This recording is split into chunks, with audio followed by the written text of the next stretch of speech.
Au final, Sainte-Savine est reléguée. Les Auboises auront effectué une saison courageuse en montrant des qualités de combattantes. Avec une équipe tournant la plupart du temps avec 8 joueuses, difficile toutefois dans ces cas-là de rivaliser face à de grosses cylindrées dans ce championnat de France de National 2. La première partie de saison fut difficile au niveau des résultats, dû à un manque d'expérience. La seconde fut beaucoup plus positive avec des performances contre Charnay-Macon, où on a vu un groupe dans l'adversité réussir à faire l'exploit. Parce que il est important. À ce niveau-là, il faut de la volonté, il faut de la niaque pour essayer d'avoir des résultats. Cependant, un coup de pouce de la part du club de Nice pourrait intervenir en faveur du SSB. En effet, cette ville possède deux clubs, un en N1, l'autre en N2, qui ont décidé de fusionner pour ne faire qu'un. Ce qui libérera une place en National 2, une place normalement réservée à Sainte-Savine.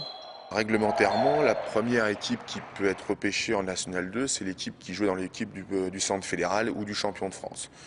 Le centre fédéral, c'était notre poule, et le champion de France, c'est le week-end prochain. Lyon est en finale, ou en demi-finale. Il y a de fortes probabilités d'obtenir le titre de champion de France compte tenu de la qualité de son effectif. Donc, c'est avec ces deux facteurs, on a 99% de chances de se maintenir. Le bureau du Sainte-Savine Basket avait eu vent de cette opportunité et avait décidé d'anticiper ce maintien administratif en choisissant de recruter des filles uniquement ciblées National 2.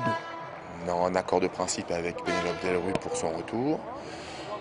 Aurélie Steele, on est encore dans l'attente. On a le départ, on a la certitude du départ de Marlise Noguera. Pour nous, c'est quand même c'est un départ important parce que c'est une joueuse qui avait apporté beaucoup. On est en chasse d'une intérieure contre qui on aurait joué contre Chalon, qui joue à Chalon-sur-Saône, et puis de deux extérieurs, pour que le groupe soit complet. Il est donc fort probable que les Saviniennes évolueront l'an prochain en National 2, d'autant que compte tenu de la conjoncture économique, beaucoup de clubs de National 2 devraient être amenés à ne pas repartir à ce niveau, ce qui devrait libérer d'autres places.